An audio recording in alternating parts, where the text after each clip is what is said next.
Es que es muy difícil resumir las novelas, ¿sabes? Porque si se resumen las novelas ya no son novelas. Bueno, yo creo que intenta contar lo que hay y cómo estamos. Es decir, qué nos está ocurriendo a principios del siglo XXI. En ese sentido me gusta repetir que es una novela pulpo que lanza los tentáculos en todas las direcciones intentando capturar el mundo actual, cuál es nuestro estado de ánimo y cuáles son las ruinas, de alguna manera, que ha dejado mi generación a su paso por el poder en España.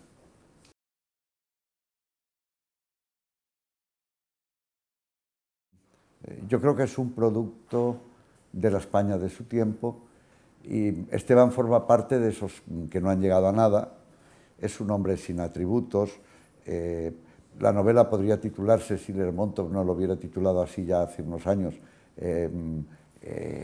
un héroe de nuestro tiempo, y es alguien que no sabemos si no se atrevió a luchar por el poder, no estuvo capacitado, fue un cobarde, de él no sabemos casi nada. Es un narrador poco fiable y el lector tiene que ir descifrando lo que él dice por debajo lo que hay, ¿no? Él habla de que una mujer que lo traicionó, que iba a tener un hijo suyo y abortó. ¿Lo traicionó ella o él fue un cobarde y no se atrevió a irse con ella? ¿Por qué se quedó en la carpintería? ¿Porque su padre lo obligó o porque él creyó no servir para otra cosa? También es un hombre que parte ya con una minusvalía, es decir, él parte con una familia marcada porque perdió la guerra y también se acoge a eso, ¿no? De alguna manera yo no tuve las posibilidades, las relaciones y el dinero que tuvo su amigo, que sí que triunfó. Al lector le queda ir descifrando al personaje, ¿no? Luego él quiere jugar un golpe de suerte, invierte su dinero en alguien que lo estafa. Es decir, hay este hombre que no se atreve a otras cosas, el día que se atreve se equivoca. Es decir, se atreve poniendo todo el dinero y el de su padre en manos de un estafador, que es el que lo lleva a esa situación tan contradictoria por la cual el que siempre decía estar con los de abajo contra los de arriba, como su padre, acaba siendo el que está arriba estando abajo. Es decir, es tan poca cosa y al mismo tiempo de él dependen unos cuantos trabajadores a los que va a echar a la calle. Es decir, al mismo tiempo es el esclavo y el patrón, es la víctima y el verdugo, ¿no? Que en esa contradicción yo creo que está una de las claves de lo que me gusta siempre de mis novelas. Es decir, que me gustan mucho los malos, los perversos, los que todo el mundo desprecia, pero sin embargo todo el mundo vive de ellos o intenta vivir de ellos.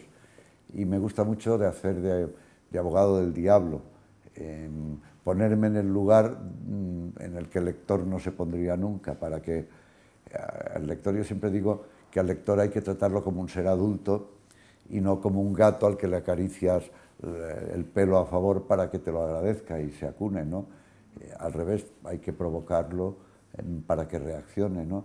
Entonces, me gusta mucho, pues por ejemplo, el Vautrin de Balzac, este personaje malísimo, pero que coloca a todo el mundo y que el joven escritor triunfador en realidad está ahí porque Vautrin lo ha colocado, ¿no? Y que luego ama mucho porque se sacrifica y se sacrifica por todos sus amantes, hace el mal por los demás, ¿no? Hay en el escritor español Galdós hay un personaje que es Torquemada, que es un usurero prestamista que se acaba casando con una que era muy rica y muy noble, pero que está arruinada, y toda la familia desprecia a ese usurero sucio y tal, pero todos viven a su costa, ¿no? Y es uno de los temas de mi literatura. Están Los disparos del cazador, están muchas novelas mías, ¿no?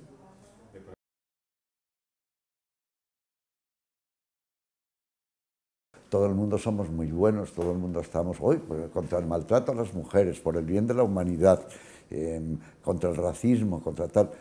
Pero todo esto es una verborrea que debajo no hay nada, la mecánica sigue trabajando, ¿no? Me gusta mucho en las novelas el desnudar el lenguaje, es decir, descubrir la fragilidad de las palabras, su inconsistencia, cómo se pueden usar de una manera espuria, cómo el asesino puede usar el lenguaje del bien. Me gusta mucho un libro español que se titula La Celestina, que además es una novela dialogada, me gusta por su propia estructura, porque no tiene narrador, ¿no? Y es la historia de una vieja prostituta que lleva a otras prostitutas, ¿no? Y entonces anima al mal, pues por ejemplo anima a robar y tal, diciendo, sed como hermanos juntaos, para decir, componed una banda, cita la Biblia, cita cosas estas, mientras en cambio los aristócratas, que allí se prostituyen y lo que desean tal, hablan un lenguaje vulgar. Es decir, lo que hace la novela es cambiar el papel del lenguaje, ¿no? Y desnudar. Y entonces, eso es lo que yo llevo intentando hacer, al menos de una manera explícita, en las 3 últimas novelas. Pues, fíjate, yo creo, me gusta mucho Mikhail Bakhtin, el teórico, y me gusta mucho su teoría sobre la novela. ¿Quién es Cervantes? Está a favor del Quijote, está a favor de Sancho. No, el novelista no es un predicador. El novelista está entre los distintos personajes. Me gusta mucho que no haya un personaje que se imponga a los demás. Pues, por ejemplo, en Crematorio, el que impone su voz es el gran especulador. Aquí el que impone su voz es el gran derrotado. Es decir, ¿y dónde está el autor? En ese zigzag que lleva de personaje a personaje y que somete al lector a una función crítica permanente, que es a quién doy la razón, este parece que la tiene, pero este se la quita, y me gusta mucho ese concepto de novela. Odio la novela con mensaje, es decir, odio la novela en la cual me sermonean al final. Yo creo que cuando me dicen, ay, pero sus novelas tienen poca esperanza, yo le digo, mire, si quieres esperanza, se busca un cura que le dará la esperanza en Dios y el más allá.